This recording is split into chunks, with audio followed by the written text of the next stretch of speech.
समझदार बहू लालची सास की कहानी में आज हम लोग एक पारिवारिक कहानियाँ सुनने वाले हैं। आजकल के पारिवारिक कहानियों में हमें बहुत ज़्यादा कुछ सीखने को मिलता है, जिस कारण से बारी बारी कहानियों में और नैतिक कहानियों में बहुत ज़्यादा अंतर नहीं पाया जाता है। एक परिवार में एक माँ, बेटा और बहू रहते थे। बेटे का नाम राजू था, बहू का नाम नंदिनी थी और औरत का नाम रंजू था। सभी लोग एक परिवार में बहुत ज़्यादा खुश और मिलजुल कर रहा करते थे, क्योंकि बेटे की नई नई शादी हुई थी। क्योंकि जैसा कि आप सभी को पता होगा कि जब नई नई शादी होती है तो उसके घर वाले लड़की को बहुत सारे सामान दिया करता है, और ऐसा आज भी चला आ रहा है। जब भी शादी होती है किसी लड़की को तो उसके माँ बाप की तरफ से बहुत सारा सामान मिलता है।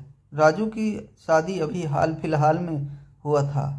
उसकी पत्नी नंदिनी भी बहुत सारा सामान लेकर अपने घर आई थी, जिसे देखकर उसके घर वाले मतलब कि वह औरत रंजू बहुत खुश हुआ करती थी।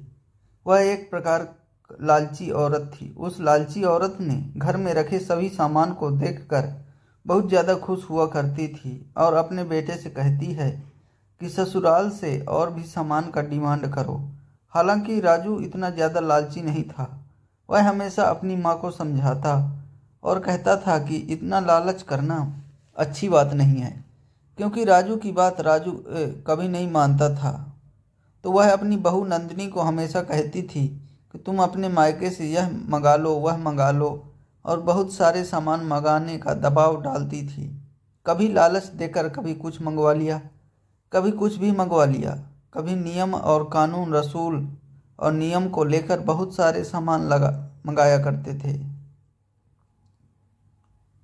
इसी तरह से बहुत दिन तक चलता रहा और रंजू हमेशा अपनी बहू को घर से कुछ न कुछ सामान लाने के लिए कहा करती थी। एक दिन की बात है, नंदिनी गर्भवती हो गई थी और उसका एक बेटा भी हो गया था। बेटा होते ही उसकी माँ मतलब कि राजू की माँ कहती है कि बहू, हमारे यहाँ जब किसी का बेटा या बेटी होता है, मतलब कि पुत्र या पुत्री होता है, तो वह अपने घर से सोने का चम्मच मंगवाया करती है। यह सब बात सुनकर बहू को काफ़ी ज़्यादा गुस्सा आता है और कहती थी कि ऐसा कुछ भी नहीं होता है। माँ जी झूठ मूठ को घर से सामान मंगाने के लिए फोर्स करती रहती हैं।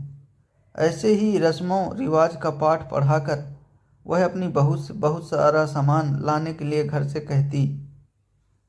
साथ ही जब वह अपने मायके से वापस घर आती थी तो उसकी सास संजू फोन करके कह देते थे कि बहू यह लेकर आना, वह लेकर आना, नहीं तो अपशकुन हो जाएगा।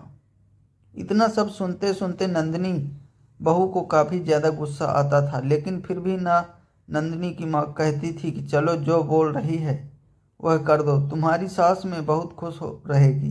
लेकिन जितना वह लोग बोला था वह काम ज़्यादा काफ़ी हो रहा था, क्योंकि हर बार कुछ ना कुछ मांगने का दबाव बनाते थे।